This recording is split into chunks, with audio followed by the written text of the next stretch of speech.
Everybody, it's Misha. Happy Monday morning. I hope you all had a great weekend. While everybody's jumping in, let's see where everybody's from. You guys, I do love to hear where you're from. And I want to tell you, we're going to talk about insulin resistance, some signs that it could be used. Friday, I talked about a little bit about eating right for your blood type. We're going to talk a little bit about that this morning. We're going to talk about some solutions for insulin resistance. But most of all, I really want to address some of the things that you're probably experiencing and may not know that it's insulin resistance or related. And I talk about it because I want you guys to start feeling better once and for all without all the craziness that you're hearing out there everywhere. And look, I've been there. I've heard all the stuff. I've tried many of the things. I've run myself in circles trying to get my health back and understand what's going on with my health. So, if you guys are sick and you see yourself on the list up above or on the side over there on Facebook and YouTube, do you find yourself in those? And how many of you? I would love to know. How many of you guys as doctors have ever told you about insulin resistance? Put a 1 in the chat if your doctors have talked to you about it, and put a 2 in the chat if no doctor has ever talked to you about insulin resistance when you're going in complaining about all of these things. And I say complaining in a very real way, like addressing your concerns, right? I'm not saying complaining as in, oh, you are a problem, but as in like, I have all of these things going wrong and I need help. Has anybody else felt that way? And what is it that you've been feeling you need help with? Maybe you feel tired and sluggish even after you've had a full night's sleep and you just don't know why. You're tired all the time. Does anybody resonate with that? Like, I know that I have problems, or I used to have sleep apnea, and I used to wake up exhausted every single day. And the best answer that I could get from any doctor was to lose weight and it would get better. Well, there's some truth to that. But what happens? How did you get to the point where you had excess weight? How did you not get help with understanding what was happening? Because is it really your fault? Well, yes, we have to take some accountability, right? But the truth is, you guys, that 93% of us are suffering from some type of metabolic disorder, and that is closely linked to insulin resistance. So if 93% of us are suffering from insulin resistance or a metabolic disorder, and you're going to the doctor saying, my blood pressure is way too high too often, I can't sleep at night, my joints hurt, I'm having heart palpitations, I'm having problems with elimination, my gut doesn't feel good, my teeth and gums are bleeding, my hair is falling out, my eyesight's failing. All of this stuff is linked to insulin resistance. Good morning, Crafty. Good to see you. And Lori, it's so good to see you in here too. Thanks, you guys, for jumping in, and Valerie and Shakir, all of you guys who are hopping in. We're talking about insulin resistance. So I do want to ask some questions because I want you to understand what's going on. And so if you find yourself in these questions, Crafty, thank you for all the hearts. Just give me some hearts or put a 1 in the chat. So yeah, how do you reverse it? Well, let's dive in then, okay? So insulin resistance really is a food-borne disorder. It's a nutrient disorder. It's not a medication disorder. It's not any of that. So to understand insulin resistance, we're getting too much sugar, which is creating a need for insulin, a hormone that's delivering the sugar, and we're doing that too often. And how did we get here? Because our genes did not change. Our genetics did not change. You guys, I'm going to pause for a second because this just blipped into my mind. But I'm always watching videos of educational form of some sort or another. But there was some photos of women before like the 1970s, and we were voluptuous, full-figured women, not skinny, rail-thin women. And that was the natural norm. And we need to understand that women need to carry a little bit of body fat, and our body preferences have changed, but our genetics haven't. So if our genetics haven't changed in the last 50 years, and yet more and more of us are not just voluptuous, but obese, there's a problem. And that problem is our food. So we're going to talk about how to reverse it. I'm going to get there, I promise you.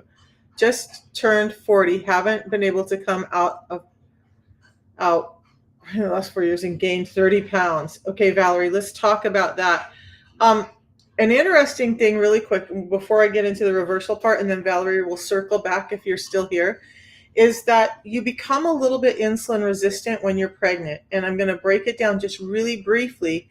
You do that because you're sending all of that energy that the cells need to creating a baby. Not all of it, but a majority of it. So you become a little insulin resistant so that your baby can get that insulin and energy. And a lot of women are not coming out of the insulin resistance after pregnancy.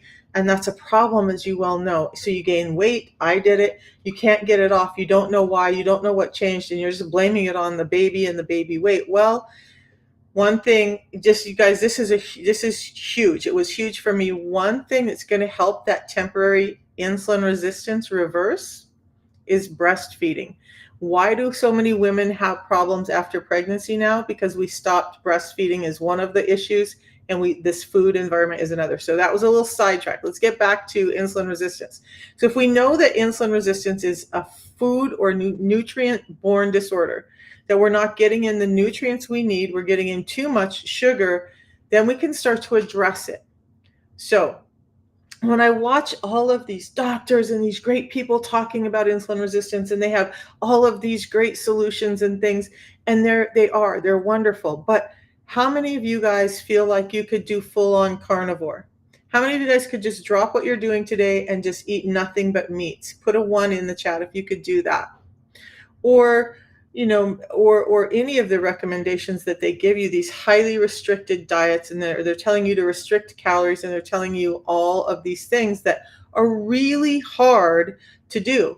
Valerie, you may be a can. I've been doing. We're going to talk about Eat Right for Your Blood Right type 2 type also in just a little bit, because I talked about it a little bit the other day. I want to preface that part with, there's really not a whole lot of science to back it. It's a hypothesis, it's an idea, but it's one that seems to fit for me. So we'll talk about Eat Right for Your Blood Type, because I really intuitively feel that it's pretty good. It's pretty good information. So if we're getting in too much sugar and it's creating a need for insulin too often, the first thing we need to do is regulate the sugar that we're getting in. So now step number 1 is stop relying on bagged, boxed, barcoded foods for everything you eat. Number 1, the easiest thing is to start switching to more whole foods. Now, I say easiest, but yet in my journey, I found that it was one of the harder things to do. I was so in a world of run, go, go, go, that I was often stopping off for something to eat anywhere I could, and that was a problem. And so how many of you guys feel like that? How many of you feel like your life is just so dictated by the needs of your family, your boss, your job, getting stuff done, that you just don't have time to eat real food? You don't have the opportunity to eat real food. Does anybody else feel like that? Like, my gosh, my world is just so crazy, much less feeling like, and I see these. I'm going to be doing a video. I found an amazing little creator on YouTube, and he was talking about how our food has changed and how it's making us sick. And so I'm going to duet his video. We're going to talk about that a little bit. But he was talking about an African tribe that doesn't seem to be getting sick. And they forage, and they're carnivorous, and they eat really high fiber foods, and they do all of these things. But most of us do not have the opportunity to do that. Look, when I lived in North Idaho, I wanted nothing more than to have a log cabin and be out on the land and raise my own stuff. Yeah, I was that kind of person. I don't have those same aspirations now at 60, but I still want to have a garden. But in the condition I live in a condo, I don't really have a lot of space to grow all my own food. So I'm very reliant on what we get at the grocery store, at any store, to feed me. And I think that most of us are in the same place, right? We are so populated, most of us do not have an opportunity to create a garden and just really feed ourselves from that. So understanding that our nutrients have changed, they've modified not only the food that we're getting in the bags and boxes, but the food that we're eating as whole food. So stop the bag, box, bar-coded foods is the first thing, or limit them as much as you can to get started, right? A couple of things that we want to know is that one nutrient that's been stripped out of our food that really helps with all of this is fiber. Even when they have something that's boxed and says high fiber, heart healthy, it really isn't as high in fiber as it should be. It just happens to be high in fiber than maybe the cereal that's comparable to it, or the bread that's comparable to it, or the whatever that's comparable to it. So are you really getting in a healthy amount of fiber? No, you're just getting in more than the average product is giving you, so they can claim it's high fiber. All the while, they're also packaging it with a lot of glucose producing foods that are going to spike your blood sugars in the first place. So look, I'm going to cut to the chase. And what I did to reverse mine was simple. It was two real food products that are just putting back in nutrients like the fiber and vitamins and minerals and phytosterols that has been stripped out. So it gave my body the chance that it needed to fix itself. And that's exactly what's happened. I'll be doing some videos on that, you guys. I went from not being able to go up and down stairs and having high blood pressure and all of these things to having my blood pressure normalized. I walk up and down stairs regularly now without handrails, without getting mad. My teeth and gums don't bleed. My intestinal tract is healthier than ever. My eyesight got better. My hair stopped falling out. So it was just really putting back in nutrients. Okay, so the nutrients look like this. There's a tea. You guys see me drink it every morning if you followed me. And I religiously drink this. The mornings that I wake up and something goes wrong and I don't drink it, I'm immediately like, what's wrong with today? Where's my energy? Where's my clarity? Where's all of that? The tea is really full of a number of components we'll go over in a bit that give you mental health and body health. But it also shuts down your hunger, gives you mental clarity and energy without causing these like spikes in energy that make you feel angry and then dropping you down to no energy. It's a nice even energy the whole day long. So I drink it twice. I have it in the morning like I have it now, and then and then when I'm done with this live around lunchtime, I'll have another one, and I just mix it in water, hot or cold. Why that? It's helping me with blood glucose regulation. It's helping me with my heart health. It's helping me stay satiated so I'm not so hungry all the time and I can go without eating more often. It gives me antioxidant properties. It gives me anti-cancer properties. It gives me anti-inflammatory properties. And all of those things link into insulin resistance. Your diabetes caused... Yeah, okay. So let's talk about that. I'm going to read your comment out loud, Sarah, and thank you for commenting. So your diabetes got caused when you got sepsis and you nearly died, and now you're trying so hard not to eat carbs. So one of the things that happens is sepsis, right? That's like one of the biggest inflammatory things you could ever experience. I went through sepsis myself, was about 2 hours from death when I finally got to the hospital. That's what the nurses told me, 2 more hours and I wouldn't be here today. But when you have this inflammation throughout your body, it really kicks up your insulin levels and the resistance to insulin. And why? So when your bodies are sick inside, your cells are sick inside, they get really protective of not getting too much energy in there, because the sickness that's inside the cells, they don't want it to grow. They don't want it to get worse. So they put up a big stop sign and insulin is not allowed in. Now you're insulin resistant because insulin is delivering energy that those cells probably don't want in the state that they're in when you're highly inflamed and sick.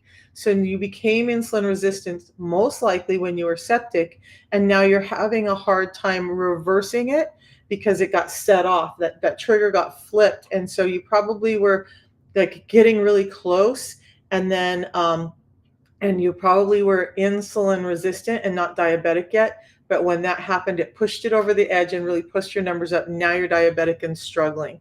So this is what we're doing. You were diagnosed with gastroparesis. D. So gastroparesis also, you guys, when you're insulin resistant, your nerve cues are not being sent throughout the body. So this is not just neuropathy in the hands and feet. It's in effect, a type of neuropathy in your gut. So now your gut is not contracting and squeezing. I want you guys to think about it for a second. From the moment food goes into our mouth till the moment it goes out our butt, our everything is contracting and squeezing. You're chewing and it's going down your esophagus. Your esophagus opens and closes, right? There's a sphincter on your stomach that opens up and lets the food in. And then the stomach starts to churn and break all that down so that you can get all the nutrients you need out of it. Then it passes it into the small intestine where you start to get nutrient absorption. And then that's where we get the magic from the food. And then from the small intestine, it starts to like squeeze it out, push it out, and it's going through the colon in this process that's breaking it down and eliminating the rest of it. But along the way, your kidneys are contracting, your liver is contracting, and that's hopefully helping you with bile production when you're eating. But all of that gets slowed down. All of that contracting and squeezing that's moving food through, that's getting nutrients into your body, that's allowing bile to be used to break down the food, all of the stuff starts to slow down because things just are not able to contract. Your muscles are in effect, it's like as you gave a stun gun to your muscles and they're just not working the way they want to. And you end up with gastroparesis because of insulin resistance. It slows down the working of those muscles in your gut from the mouth to the butt. All that slows down and now you have a problem. So to reverse that or the chances of that happening again, we really need to get insulin sensitive so that our guts can work properly. Now, the other thing is fiber. But it's not just any kind of fiber, it's the right kinds of fiber to get that into your gut and allow it to start working, churning on something that it needs. We've gotten, you guys, I'm going to pause for a second. I know we're supposed to be talking about the solution, but fiber is part of the solution. We live in a world where our food is either pre-digested for us or, how many of you guys live on shakes? Like I used to get fruit smoothies when I started my journey and feeling like, ooh, I'm getting really healthy food in. I'm getting this in and it tastes great and I love it. And how could this be bad for me? Well, when we're drinking stuff in shakes all the time, and I do have a protein shake about once a day as a filler to get more protein in, right? I use carnivore now, right? So, I just lost track of where I was. Why did reading the comment I used grapes set me off so bad? But fiber has been stripped out of our foods, and that's one of the things that's helping keep us insulin sensitive. Fiber not only helps your gut get stronger and actually do the job it's supposed to, and actually be able to absorb nutrients like it's supposed to. An unhealthy gut, because of insulin resistance, not only do you have the nerve problem, you have sugar that's feeding negative gut microbiome, and now you have this place where you just feel like, brother, what is that, right? So you feel like in your gut, and you just not sure why. It's because food is sitting in there, right? And it's not going well, and it's causing all of this other negative gut microbiome to build and breed. And now you have body-wide inflammation anyway. You have a number of other things going on. So fiber helping us keep the colon clean is really important. Fiber in the right kinds of fiber. So we need both soluble and insoluble fiber, and I'll break that down in a second, are needed not only to keep our gut clean, but here's the thing. We don't want stuff moving through the gut too quickly. We want it to be kind of like time released. So I don't eat every six meals a day. I eat 2 meals a day, and then I have a protein shake to make sure my protein levels are up. But in those 2 meals a day, I don't want all of that food hitting me all at once. I want the nutrients to be delivered in a timely manner, and fiber does that. So it not only it cleans out your colon and helps that work better, it gives your colon substance to work on, it gives prebiotics to your probiotics in the gut so that you have more of the good gut bacteria building. Now you have a stronger gut, less inflammation that's getting kicked out to the rest of your body. And it is all because of fiber. And fiber is one of the main things that we've been stripped of in our diet today.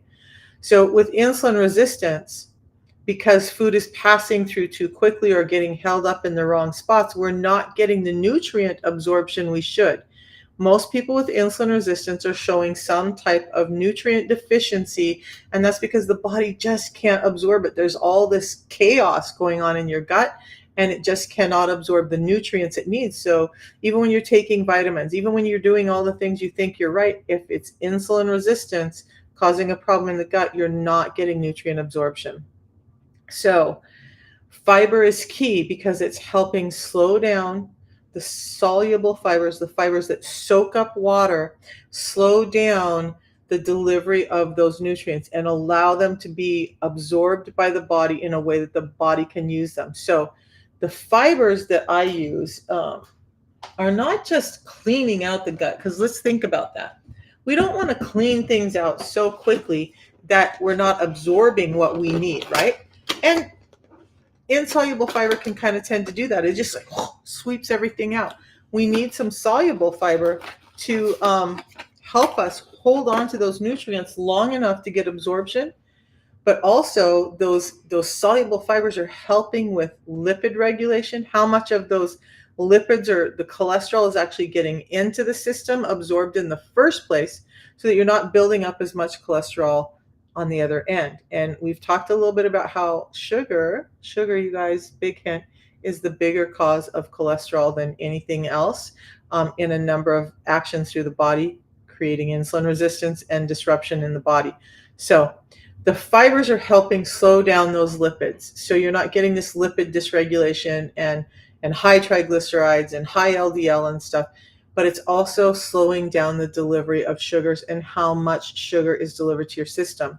So a normal fiber can reduce that blood sugar spike after you eat by about 10%. The fiber I use, in a recent study that shows that when you drink it right with your meal, just like right at the start of your meal, it will reduce a blood sugar spike up to 37%. That's huge. So how do I manage my insulin resistance? I do this. I have a tea in the morning instead of coffee.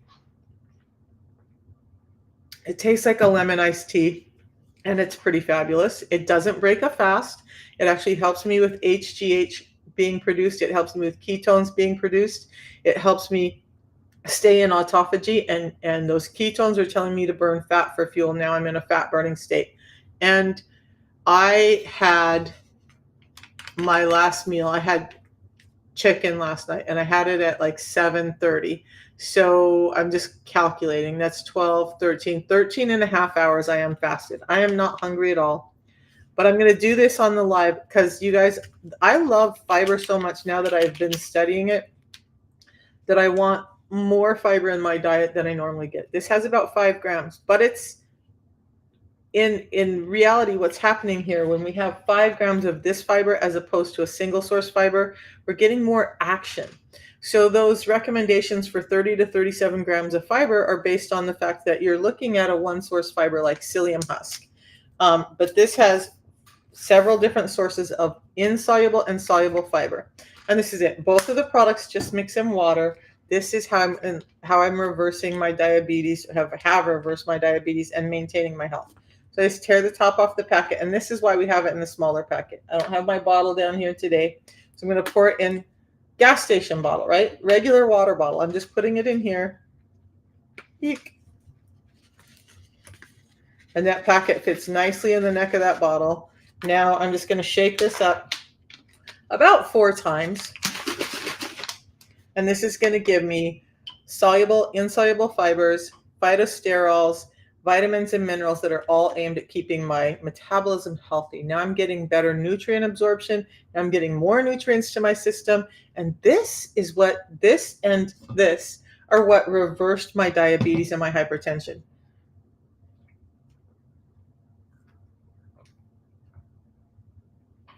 And it has a light orange taste. So that's as easy as it is. Now, before I do eat, which I'm trying to eat at like noon every day, when I do eat, I will have another one.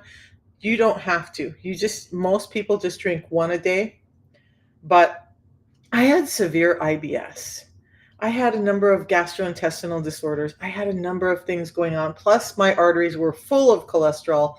I want to continue to clean that up, and I'm going to attack it. So the system is a tea in the morning, a tea in the afternoon, and a pre-meal drink before your biggest meal with carbs.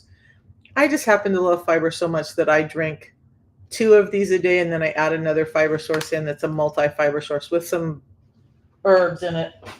And so I have about 3 fiber drinks in a day because look, I'm a carnivoristic person. I am a type O blood type. We're going to get to the blood type here in a minute. But I eat meat. I feel better when I eat it, but I don't eat a whole lot of fruits and vegetables. That's just the truth of the matter. I just don't. I never have. I've always tried. I've always done what I thought was right. Um, but it's really hard for me to get in enough fiber. Plus the fact that as I'm doing more work on myself, I'm realizing, so Valerie and Sarah earlier, you guys, what I found is that I'm so carb sensitive now that it's almost like I had a steak the other night and I had some cabbage with it, and my ketones went down and my blood sugars went up, and it stayed that way for 24 hours. About a week ago, I had a baked potato, and I broke it up between a couple of, I think 3 different meals. One baked potato split up between 3 different meals. Same thing happened. My blood glucose level started spiking, and staying spiked. And my ketones went down, which when ketones go down, it means insulin is coming out. And I'll explain that in a little bit. But I'm very carb sensitive, so I just don't get in carbs. And your fruits and vegetables are carbs. So how do I get in the fiber I need? I do what I just did because that's real food-based products. It comes from real food. It's gluten-free, it's halal, and it's been helping me with my gut, my eyesight, my hair, my hypertension, and my diabetes. You guys, to get rid of insulin resistance, you just need to address the nutritional problem that caused you to be there in the first place and start regulating those sugars. So I have 6 simple steps, and then we're going to talk a little bit. If you guys want to talk about the eat right for your blood type and what kind of foods it might look like for you, we'll come back to that later. If you want me to talk about that, give me some hearts so I know that we want to talk about that, or I'll move on to something else in a minute. But the system is easy, you guys. It's a tea in the morning, a tea in the afternoon, and a pre-meal drink that I drink before I eat anything, because nutrition is what caused me to get sick in the first place, or lack of nutrition.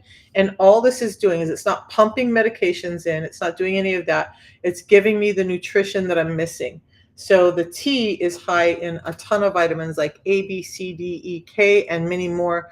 The Argentinians who harvest this call it the food of the gods. So, and it's 370 through a process that we do. It's 375 times more potent in chlorogenic acids, one of the things that can actually get to the brain. Doesn't really matter, just that it's helping your brain, but 375 times more potent than the standard average yerba mate tea.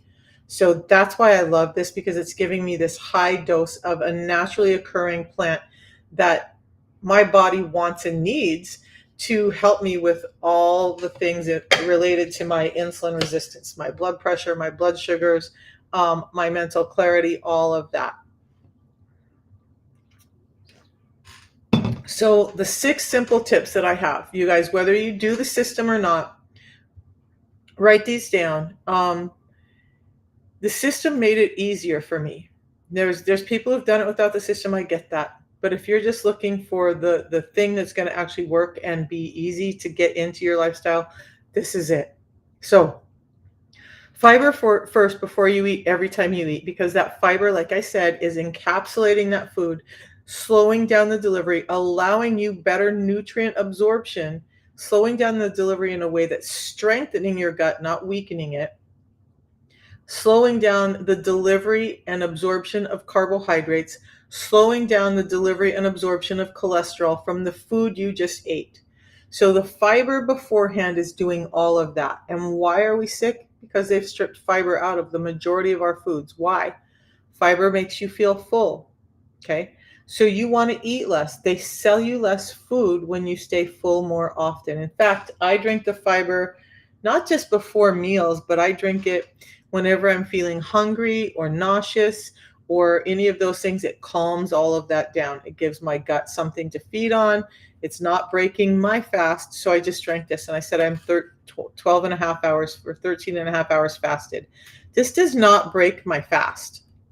This actually helps my fast in the fact that it's creating short chain fatty acids as my gut microbiome is feeding on it. Now, what short chain fatty acids do is they cue the body to start producing ketones because it's all a process telling your body to utilize fat for fuel instead of sugar. So we need to understand that our body has two fuel sources, and then there's building blocks, right?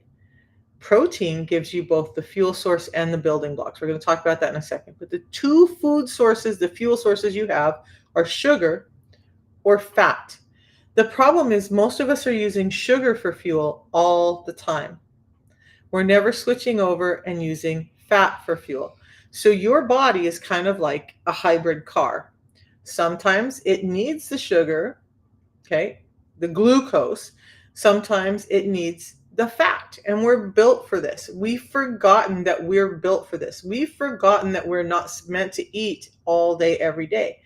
I'm Native American. When I look back at our history and I look back at how my dad ate, how my grandparents ate, how my tribe ate, we didn't wake up in the day and be like, ooh, I'm going to eat 6 times today. I'm going to have a meal, and I'm going to regulate that meal, and then I'm going to have a snack, and then I'm going to have another meal, and then I'm going to have another snack, and then I'm going to have another meal, and then I'm going to have another snack before bed. We didn't spend that much time thinking about food.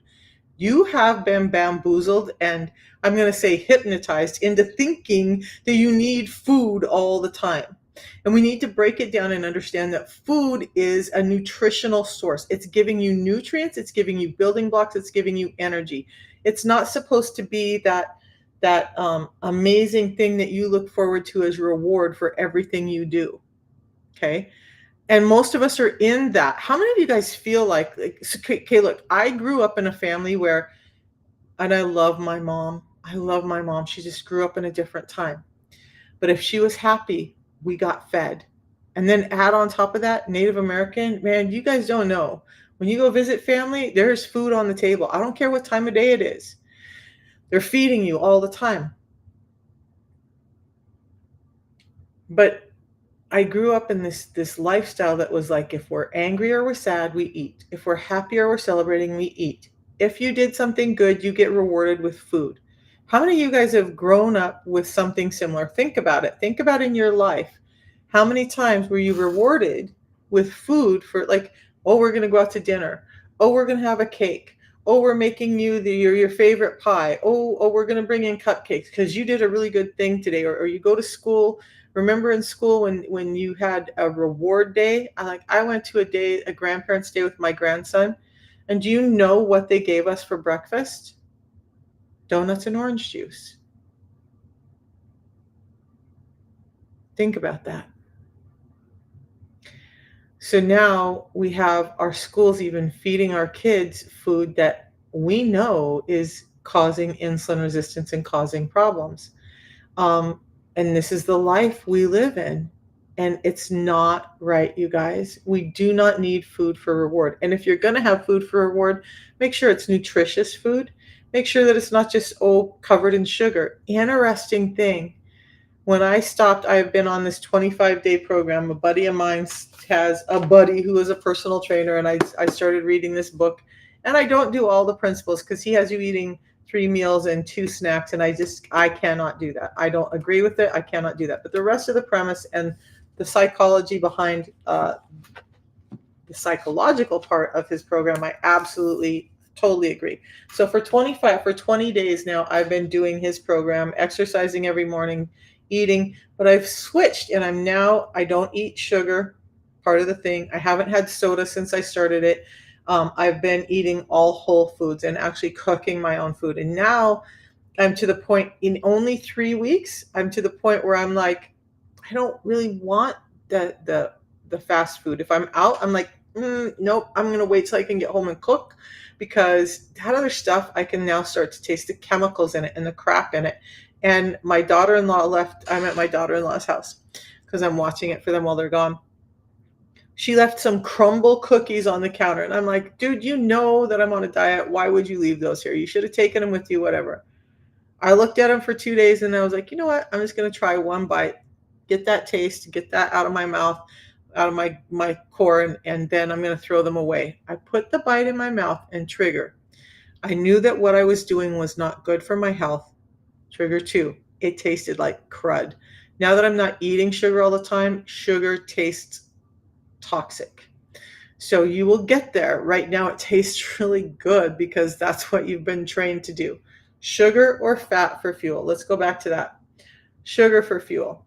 When we're eating carbohydrates, when we're eating the food that we eat right now, it's getting turned into sugar or glucose in our system, which triggers us to need insulin to carry that sugar to the cells. And in that state, we are in sugar burning state. Insulin, a hormone that really predominantly carries that energy around, that hormone is also anabolic. It wants to protect things growing. So it's not going to let you break down fat. It's going to encourage fat storage. So if one of the issues you have is wanting to get rid of all of this fat, you need to understand that getting insulin down, not calories, not nutrition, but insulin, getting it down is going to be key in you being able to access then the fat that you're eating. So, or the fat that's on your body. Now, that's pretty important that we be able to switch between those, because insulin is storing the excess energy as fat, so you have it to utilize it later. But most of us, we live in a very abundant world where we're eating all the time, and so we're just storing and storing and storing more. And so most of us, instead of having like a 5x10 storage unit, we now own the whole damn lot, right? Because we put on so much fat from insulin resistance. How many of you guys resonate with that? Do you feel like the whole damn storage unit has been filled up with your excess energy, meaning you've put on a lot of fat? You need to understand that fat has less to do with the calories you're taking in than it has to do with the insulin you're spiking. In this 25-day program, along with these things that I'm doing, fiber first, prioritize protein, don't fear fats, limit your carbs, do some intermittent fasting, and time-based eating. Those are my 6. Okay, those are my 6. Everything I've been doing for the last 20 days fits in that. But I've really cut down, and I really don't have any refined sugar now, which is not expecting anyone else to do. But I'm going to tell you, what I found is that I have a scanner that checks my body every day, tells me where at that moment in time where I'm at. My lipid levels have all normalized. In fact, my cholesterol levels have dropped since I've been predominantly eating red meat. Have you been told that red meat is bad for your heart or bad for your diabetes and that you shouldn't be eating it? How many of you guys have been told that? Hearts are a 1. How many of you guys have been told that red meats are devastating for hypertension and for diabetes, and that you really have to avoid it? Because in my own son's house, my daughter-in-law said, yeah, I've had a cholesterol issue. I lost my gallbladder and this and that. I can't have all these red meats, Mom. I need to have more chicken. Well, there are new studies that have come out. Dr. Ben Bickman, my favorite scientist in the world, along with Dr. Hyman, and I think Dr. Fung has talked about it. I can't remember all the doctors, but they have been talking about this new study that's come out that shows that red meat is actually good for you. So even though I've been having heart issues, it's getting better since I've been focusing on whole foods and things like the healthy fats I talk about and this more protein in my diet. Okay, so let's break each one of those 6 down, because that's an issue for most of us, right? I do have an ebook, you guys. I just have not found a new platform to house it. So as soon as I do that, I will have my 6 simple tips back up as an ebook that you can get for free from me, just to understand these 6 simple principles. Okay. So principle 1, fiber first. We kind of went over that, right? It's helping regulate blood glucose. It's helping regulate cholesterol. You need, if you're eating a regular source of fiber, you need about 30 to 37 grams in a day. That's where science is showing the break point to be. For me, how do I get that much fiber in? And wait, I want to hear from you guys. How much fiber do you think that you're getting in a day? Is it 10 grams? Do you think you're getting in 15 grams? Do you think you're getting in closer to 30 grams? Can you guys type numbers in and let me know? Do you even pay attention to your fiber? That would be a yes, no. And then the others would just be type in a number that tells me about how many grams of fiber you think you're getting in a day. Because I find that most people are really challenged in knowing where to get fiber and knowing how much fiber they're getting in. So 30 to 37 grams of fiber is going to be at least 8 full heads of lettuce. And I don't love lettuce as a nutrition source, by the way, especially iceberg lettuce. It's pretty devoid of most things. But say you're looking at broccoli, which is a much better source, right? You would still need to eat about a bushel of broccoli in today's world with as much as it's been modified to get in enough fiber. Nita, thank you. She says she struggles with fiber. I used to too. I had no idea how much fiber I was taking in, where I needed to get it from. I mean, I knew fruits and vegetables, right? But I'm like, ugh, I've never really been, I went vegan for a year and it did not go well for me. Um,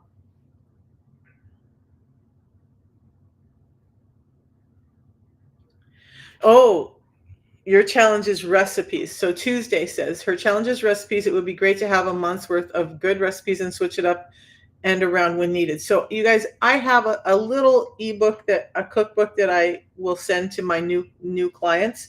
Um, But can I show you something? And I don't get paid for this, you guys. I'm just really helping you with this because this doesn't benefit me in any way except for that you guys may get better. So if you're talking about food that you can eat, I would encourage you to go get this book. It's like 17 bucks on Amazon, but it has not only food in it, it has exercises in it, recipes in it. Okay. So Tuesday, I'm going to invite you to go ahead and get Dr. Bickman's book. That will give you a lot of the food sources. And if you purchase the system from me, by the way, Dr. Bickman, it's not widely known. I'm looking for his other book, the book Why We Get Sick.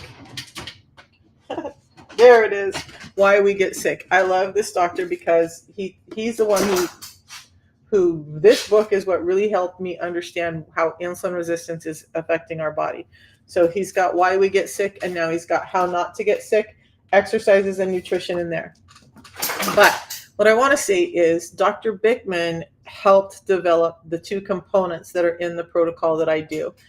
He worked for a company for a while that solely focused on metabolic health. And so the products that I'm using came from research and recommendations in part that he had. There were a number of scientists, but he's one that helped provide the research and science for these two products that I talk about. So that's where that Tuesday, yeah, I was so excited to get this book. And you guys, my life, I accidentally bought 2 of them. When I opened the box, I'm like, oh man, I bought 2, now what? And I knew I was going to gift one. So I sent one home to my daughter when my son flew out there this week. Get the book. I haven't read through all of it, but there's exercise and food in there. Try that. Now, so fiber first, right? We want to get in fiber. We want to make sure that that's a good part of our day every day. And I want to talk about fiber for a second. Fiber really is an indigestible carbohydrate. When I started this journey, not going to lie, I was really confused about that. I've read so much on fiber and I continue to that I'm starting to understand it much better.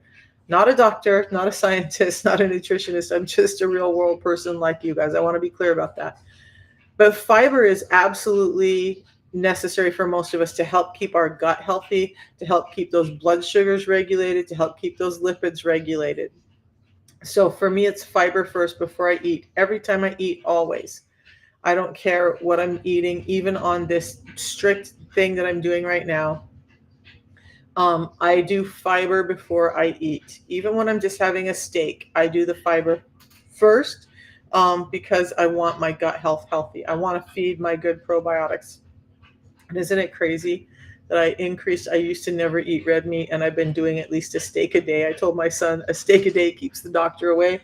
But I still have the fiber in with that because Dr. Bickman has been talking about how um, the carnivore diet's great, but it's just not enough for we need that fiber in. So that's how I get fiber in. If you've been challenged with it, this is it. I just do this. It gives me the 5 different types of, or 7 different types of soluble and insoluble fibers that are really impacting my blood sugar and giving my gut health. This is easier to me than a spoon of some kind of stuff that's really not doing the job. So as a curiosity, I put a query into AI, right? So AI will not give me an answer that's skewed one way or the other. I said, break down the difference between a traditional fiber, single source fiber and this balance that I take, and map out the differences, and is the balance actually better. And it came back telling me that balance actually does a better job than other sources of fiber, and it listed all the reasons why, and I can do a video on that today, hopefully. But know that those 5 sources of fiber are really important because every type of fiber does something different in your body. Okay, not all fibers do the same job, and I think we get confused about that. And I think that we think that fiber is just fiber. So how many of you guys think that fiber is just fiber? And do you understand? Just type in a heart if you've always just thought fiber was just fiber. It's is what it is, and if I just eat, carrots or whatever, I'm going to be getting in fiber, and it's going to do the job. But it's not. Every fiber has a different reaction in your body, and we need multiple sources of fiber. And if you're somebody like me who doesn't have a perfect diet, because I am not in any way, shape, or form perfect. Like, I see Goggins and I see all these people out there claiming all this stuff. I'm not that person, right? Like, I love my life. I love my family. I love the opportunities I have, but I am not perfect. So I make sure that I get enough of the right kind of sources of fiber in by doing this. Before this, I struggled. I did crazy shakes. I did all kinds of things to try and get my health back. You always thought there were just 2. Stam, I don't understand. I don't know when you typed that in. Is it about fiber? So will you clarify that for me, Stam, so I can understand what your statement was, if it's about fiber and if there was just 2 sources of fiber, or what it was that you were responding to. I'd love to clarify that. So yeah, this has, and by the way, the berberine thing that people talk about all the time that's so great, what if you could super boost that berberine? Because the components of berberine are found in this, right? Fiber, right? So yes, there's soluble and insoluble fiber, but each one of those has different strands of fiber. So like this has beta glucans and a number of other fibers in it. Those are important for that blood sugar regulation, and helping slow down how quickly those nutrients pass through, so you have a better chance of absorbing them. And oftentimes it's that combination of fibers, and that's why this is a proprietary blend. You guys, it cracks me up. There's one doctor who's been talking about this a little bit, and he's never tried it. He's never done anything, but he says, "Oh, this proprietary fiber, blah blah blah." It's not. It's not that the fiber itself is proprietary. It's the blend of it. These are all real food products. We didn't invent fiber. We didn't invent, but what they did, the scientists did, was they said, this fiber works really good for blood glucose. This fiber works really good for lipid regulation. This fiber is another one that's really good for glucose. This one, and we're going to take all of these fibers that are doing this targeted job that we want, and we're going to package it all together to give us the best response that we can get. So as a fact of there's soluble and insoluble, you're right. There are only 2, right? But when we look at soluble fibers and we look at insoluble fibers, there are different types, and each food gives us a different variety of those fibers, whether they're soluble or insoluble. Does that clarify a little bit for you? Because you guys, I didn't know any of this 3 years ago. I worked in medical, but I was predominantly educated on medications and whatnot. I didn't know all of this stuff until I started trying to get my health better and trying to help other people. It's just the way my mind works. I want to know. Some people don't care. They're just like, if it works, it works. I want it. I don't care about all the science. And many, many people are like that. If you're one of those people, let's understand that this whole system has a 90-day money back guarantee. It's not causing all the damage that the medications are starting to cause. It's not having all of that. It's real food, gluten free, halal. Anybody can have it, even kids. And it's not going to interact with your medications. So if you don't care about all the other stuff, you just want to know, does it work? It works. Let's get you healthy. Okay. Thank you, Jim. So we need to understand that. That's fiber, okay? Fiber is one of the key things for me in my day. Now, again, I'm going to go back because we're talking about fiber a little bit, Stam. Uh, we're going to say again, with fiber, what we're really trying to do is regulate those blood sugars and those lipid levels.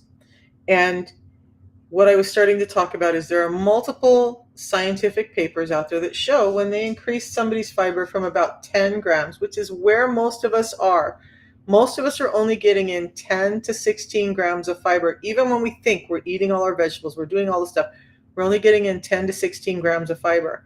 These studies were looking at not a combination of fibers, but a single source. But they were saying, okay, if we add fiber before a meal, in the morning, it would reduce a blood glucose spike by 10%. Now, this is a person eating 3 meals, and I don't eat 3 meals.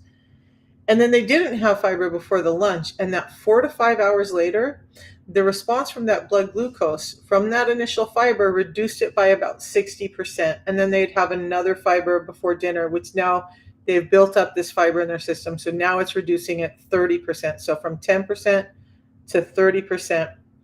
Over the course of the day by getting in fiber.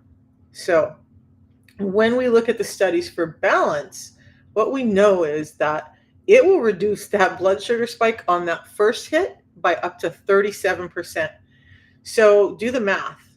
That's almost 4 times the blood sugar regulation as a single source fiber. What do you guys think? Do you want to spend? So I'm going to ask a couple of questions, and I really would love some answers. And Jim's been on the system. Love you, Jim. I love your lives. But if you were spending $5 a day on something that's giving you nutrients to your body, helping you reverse it, and having that much change in your blood glucose and your lipids by having the right combination of fibers, is that more cost effective than buying a single source fiber that you would have to do 4 times as much to even try and come close to what we're getting in this? And do you want to drink that much more fiber or get in that much more fiber? I don't. I certainly don't. I want to do the most healthy thing for my body, but I want to do what's easy because life today is cray cray. It's crazy. So this gives me that opportunity. I now have a multiple source of fiber that's really targeting those blood sugars. And that's how I reversed my diabetes and my insulin resistance and reduced the visceral fat on my belly. So much so that when I had a hernia surgery about 5 months after I started the system, and I was still big. Still am a bigger lady, right? That's just my genetics, and that's how it's going to be as long as everything inside is healthy. I'm good. But the surgeon later told me that when they opened me up to do the surgery, there was so much less visceral fat underneath the muscle wall than they would have expected for someone my age and my size that they were shocked. And she was kind of like, I remember when you first came into the office, she told me I had to lose 15 pounds. I broke down in tears. Because how many of you guys struggle with losing weight? No matter what you do, how many diets you're on, all the recommendations you take, all the exercise, you're just not losing weight and you're frustrated. How many of you guys feel like that? Because I was frustrated to tears. Like I couldn't lose weight. She said 15 pounds and I lost it. I'm like, I have to have this surgery. And you're now telling me I got to lose 15 pounds and I struggle to lose even 5. I don't know how that's going to happen. That was right before I started the system. The good news was when I went in for the 3-month checkup where she expected me to lose 15 pounds, I had lost 25 pounds. by having a tea in the morning and a pre-meal drink before I eat anything. That's it. So then they schedule the surgery. Then a few months later, I go in for the surgery. Then a few months later, she tells me, I don't know how you had so little visceral fat. What did you do? What did you change from that first appointment in March to this appointment now in November that caused you to lose so much visceral fat, lose 25 pounds? By the time I had the surgery, it was 55 pounds. How did you do it? It wasn't any medication, guys, because I've been off of medications for 3 years. It was these two products, and that's all that it took, was to get my body the nutrients it needs so it can act right and get it in the time it needs. So fiber first. That was a long diatribe on fiber, you guys. Can you tell that I love fiber? Give me some hearts if you can tell that I love fiber. But look, I'm a carnivoristic person and I love fiber. Yeah. So this is what I do every day to make sure I'm getting that all improved important fiber in. Now, the second key, and I talked a little bit about it this morning, is prioritize protein. The first thing you should look at, not only do we need protein for building blocks, not only does protein keep you fuller longer than any other of the macronutrients, protein, fats, and carbohydrates. Protein keeps you fullest the longest out of all three of those macro or big nutrients. But it's giving us building blocks to our body. Okay, it's giving us the blocks that we need to rebuild and be healthy. Our bodies don't just need energy, they need building blocks to repair tissue, to build muscle, for your bones, for all this stuff. Protein is giving us building blocks. We are not getting in enough protein. Most of us just don't. So about a gram of protein per pound of ideal body weight is where you want to be. And if you're not getting in enough protein, you cannot lose weight. By the way, if you've noticed, if you're not getting in protein and you're like, I am eating all this clean stuff, I'm eating all these things, and I just can't lose weight, it's likely because you don't have enough protein in your diet. So protein is the next thing that I focus on. And for me, that's going to be about 150 grams. That's why I do supplement with a protein shake. Because even though I eat a big steak and a big honking piece of chicken or something, or salmon, so my second meal is usually chicken or salmon, I struggle to get in 150 grams of protein in 2 meals. So I do a protein shake. What kind of tea was I drinking? So you get the tea and the whole protocol in my profile. If you go in TikTok, there's a ticker over here on Facebook, and I will put in my links right now. So there's a link for you guys to go find my landing page. Now, when you get to my landing page, if you guys tap on my profile link up above, tap on the white box when it comes down, or after the live, just tap on the picture of me by any video and you'll get to my profile. Right under the red lights, there's a link.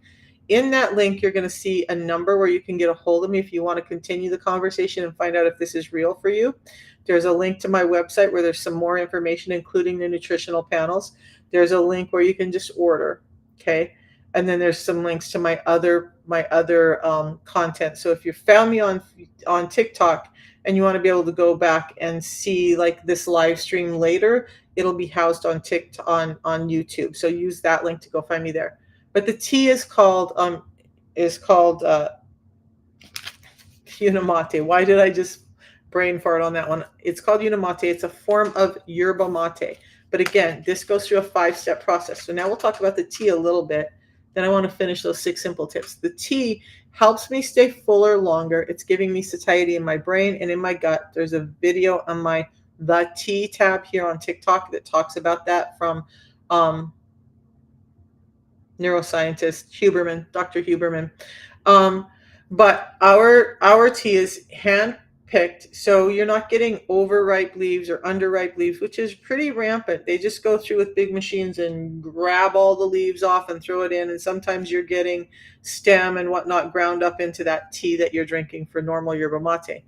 Our farmers, they own their own farms. We pay them a negotiated price that they've negotiated, so it's ethically and sustainably harvested. But they're picking the leaves at the right time of ripeness because they've been doing it for hundreds of years, and that gives you the best components nutritionally that you need out of the tea. Then we take it to get it fire roasted because a lot of these components need some heat to remove them from that source of the bulk that we don't need to get in. Then we extract that. Then we concentrate it. Now, because it's concentrated, is where it becomes 375 times more um, dense with these components. But then we do one step more. There's a lab in Switzerland that has a process called hyperpure. And what hyperpure does is it takes these botanicals and it starts to remove things like pesticides and other environmental toxins that could have gotten on the plant or the PAHs from the fire roasting. So now, not only do we have a natural product that's an extract and highly concentrated, but it's extremely pure. So if you're worried about toxins in your cells, like I have been, this is great because it's removing those toxins. That's why the tea is so amazing. So you just get it in my profile. By the way, another little thing is when you buy it from somebody like me, you're getting a 90-day money back guarantee. You get to talk to me if you want to. You get the low price guarantee. You pay the exact same price as I pay. And you get a quality guarantee. It's tested at 3 points during the manufacturing process. We own our own facilities, so it's tested. And it gets tested before it goes out to you. If it doesn't have the components in it that I'm talking about, it doesn't ever go out to you. Okay. So,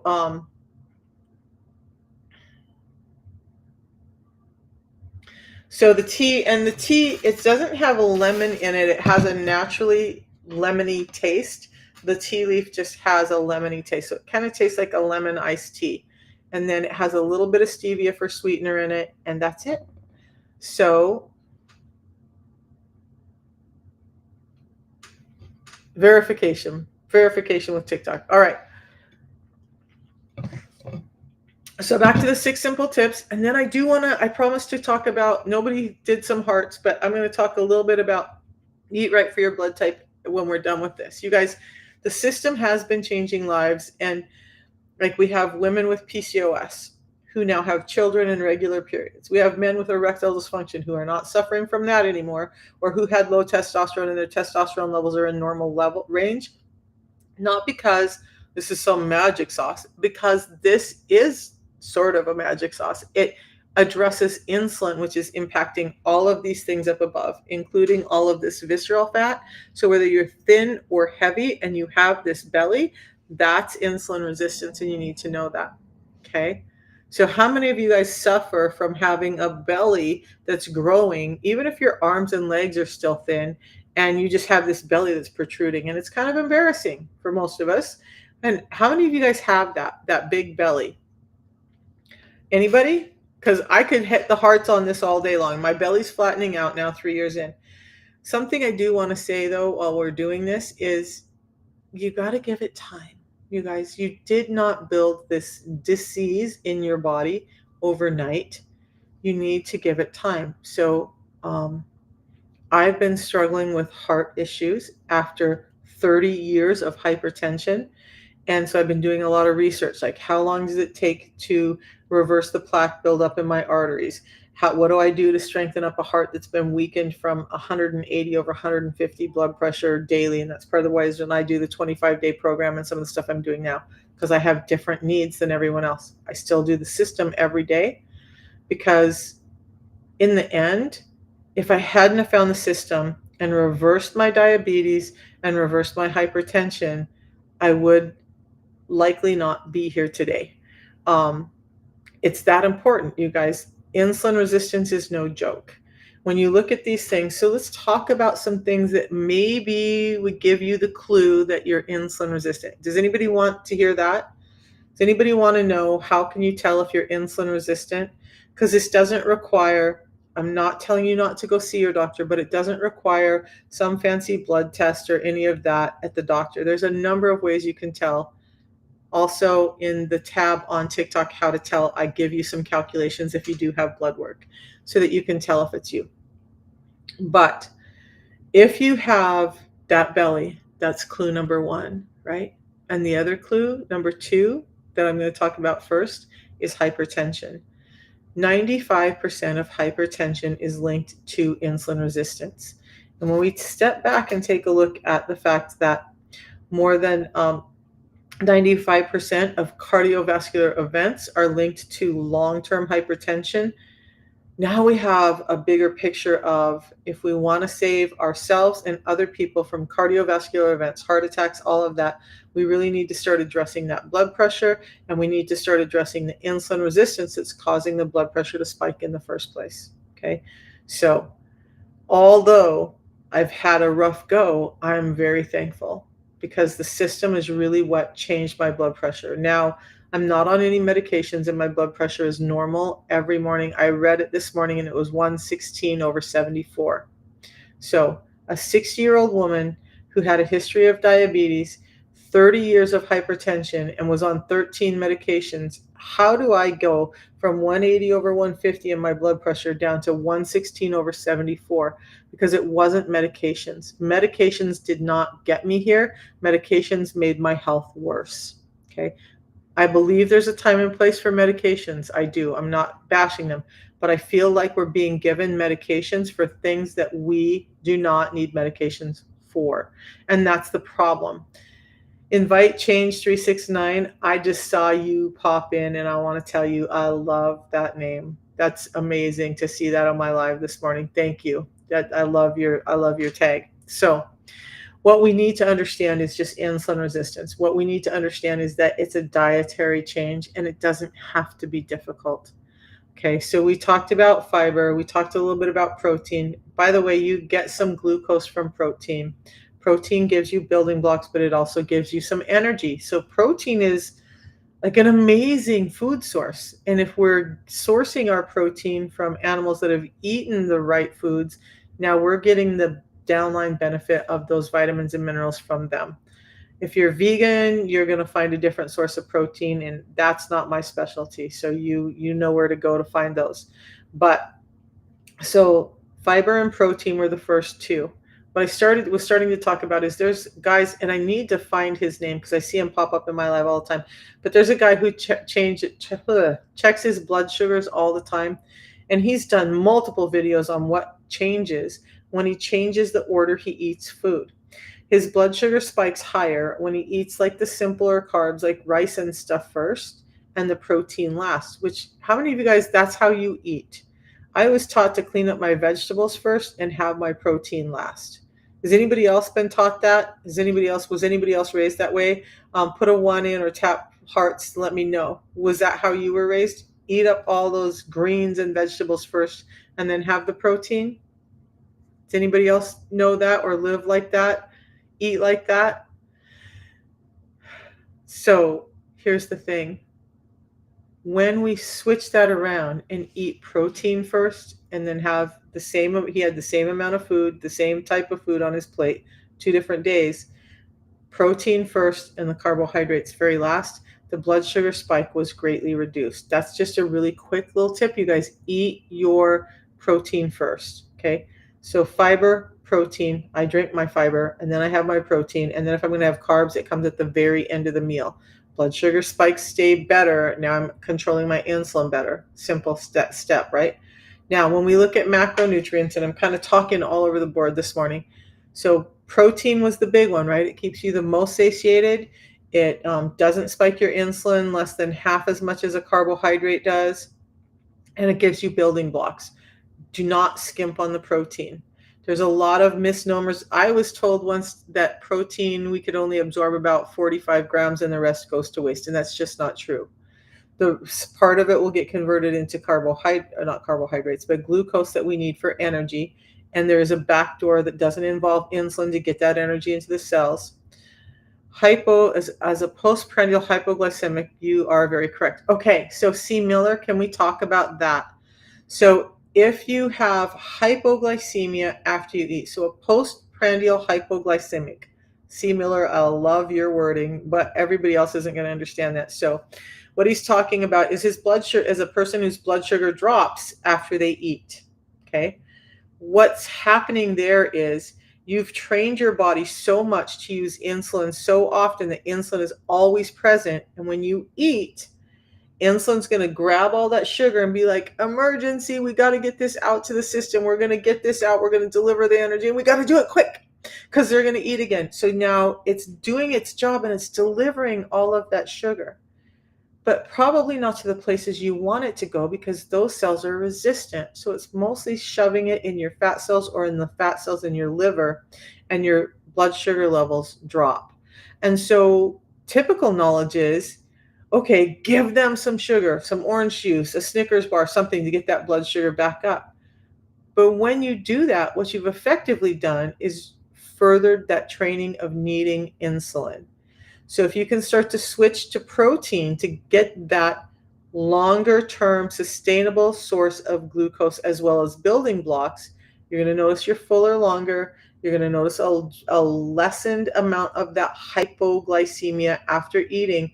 By the way, how many people feel cold or tired after they eat?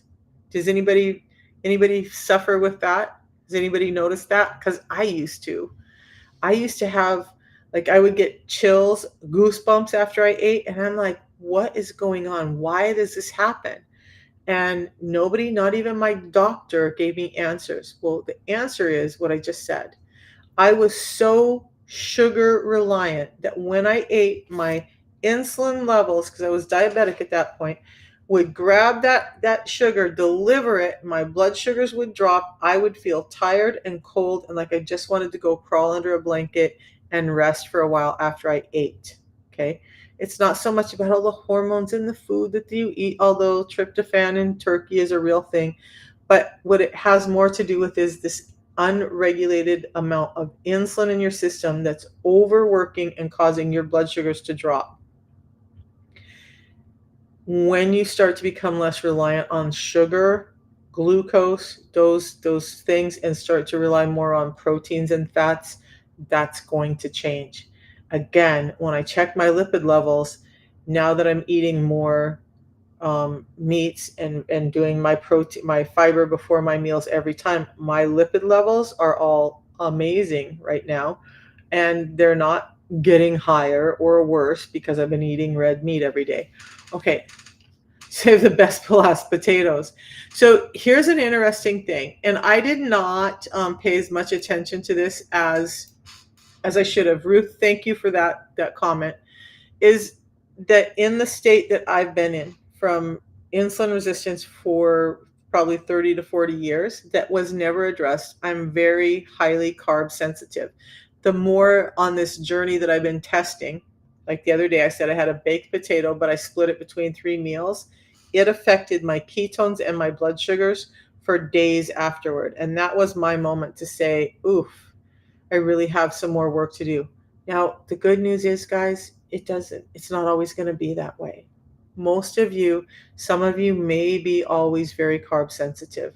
Most of you that are extremely carb sensitive now, if we start to train the body to use sugar for fuel when it's necessary and fat for fuel in the meantime, you're going to find on the other end, you're going to be able to deal with carbohydrates much better.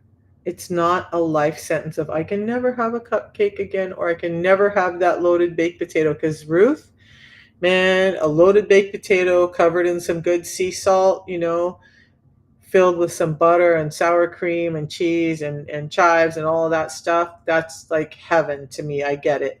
But yeah, you should never have that at the beginning of the meal. You should eat your protein first and then have that at the very end of the meal. And Ruth said the best for last, right? That's kind of true for most of us.